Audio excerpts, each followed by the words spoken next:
Hello my dears, and welcome back to my corner of the internet. I'm Shannon, and today I've got another spoiler-free book review to share with you guys. And today we are talking about The Gathering by C.J. Tudor. Now, C.J. has become an author that I instantly pick up their books for. I've read, counting this one, 4 of them. I've read The Drift, which I loved. I read The Birding Girls, which I loved, but I think The Drift has been my favorite of the ones in the past that I've read. And it might still be. This one was good, but there's something about The Drift, that one got me. Anyway, The Gathering. I'll give you a brief synopsis and then share some of my thoughts. This, as I mentioned, is spoiler-free, so you don't have to worry about that. This book comes out, I believe, the beginning of April. I'll put the exact date down in the description box down below, but I was just so thankful to get a copy of this book from NetGalley, to give it an early read, to share it with you guys, because I know a lot of you guys love C.J. Tudor as well. So, this book takes place in a version of Earth, in a version of America where vampires are a thing and have been a thing, and they live separate from humans, but they're known. There are laws to protect them and to protect the humans, and they live in colonies. Now, our main character in this book is a woman named Barbara Atkins, and she is a detective. She's like a specialized detective that works in like vampire cases.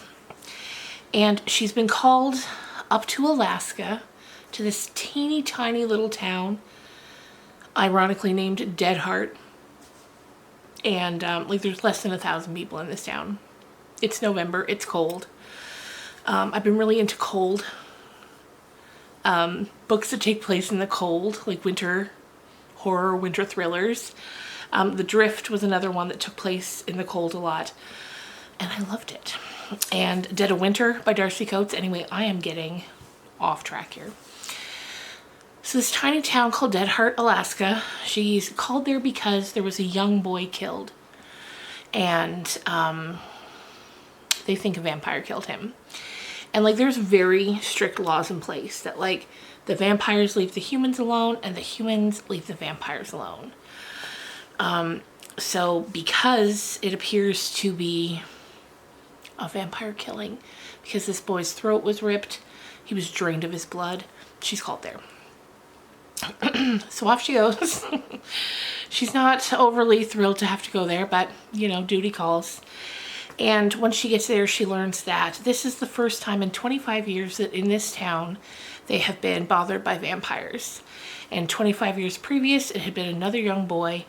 And now, after that, the colony of vampires that live in this town sort of got run out.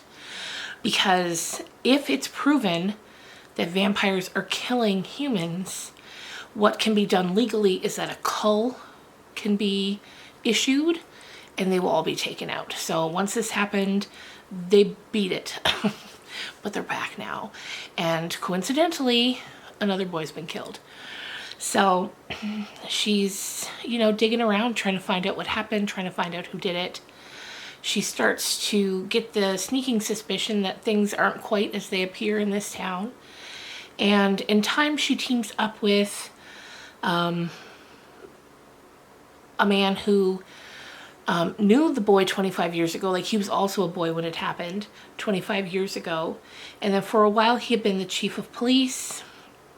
And then eventually he just disappeared, just gone. And he hasn't really been seen in 25 years. So, or no, sorry, he wasn't a boy when the boy 25 years ago was killed. He was the chief of police then. Shortly after that happened, he left. Gone like the wind. Never seen again, hardly. For a while, people would go and knock on his door. But he would run them off with like a weapon. He was like, get out of here. I don't want to see any of you. So it's been 25 years. He kind of comes out of the woodwork once this other murder takes place.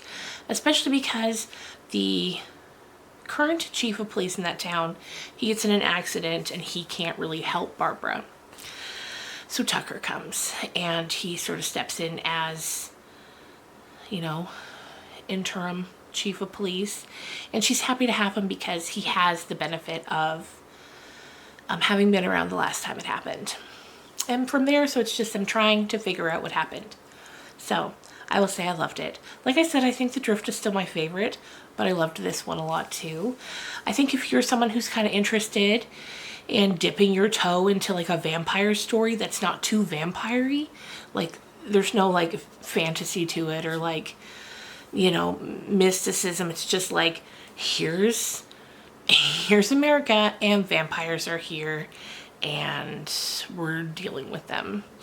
So if you kind of want to dip your toe into something like that, I think this would be a great book to do it in, because it's vampire but not too vampire-y. Or if you've read CJ in the past and you liked her stories, I think you'd like this one too. And it kept me guessing. Like, I started this book yesterday, and then I was reading some this afternoon. I had completely planned to put it aside. But now here we are. Let me see, what time is it? It's 12:39 a.m. I stayed up. I couldn't put it down. I had to see how it was going to end. And I enjoyed it. There were some surprises. Some things I kind of picked up along the way, but it was good. So that's really going to do it for me for this review. The next video I'm going to post, I thought it was going to be a book talk, but it's actually going to be another spoiler-free book review, because on NetGalley I just got it, or NetGalley? Yeah, I get NetGalley and Goodreads mixed up all the time, and I say the wrong name. On NetGalley, I just got approved for an arc of a Frida McFadden book called One by One, I believe. I've read one of her other books. It's called The Locked Door. I didn't love it, but I thought, to be fair, I'll give her a second chance before I completely write her off as not for me, because I know so many people love her. So we'll see. Two is my number. If I don't like one of your books, I'll try another. 2, we're done here. Anyway, and then we'll get to the book talk for Once There Were Wolves. So thank you so much for watching. As always, if you enjoyed this, subscribe, leave a thumbs up, leave me a comment. I love all of it, and I hope you guys are having a good, I don't know, day, night, middle of the night, whatever you're having, and I will see you guys again real soon. Oh, before I wanted to go as well, I wanted to thank you for your feedback on my vlog that I last posted. A lot of you said you would like to see a monthly wrap-up, so I'm gonna give that a try now in a couple of days for March and see how it goes. Okay guys, thanks, bye.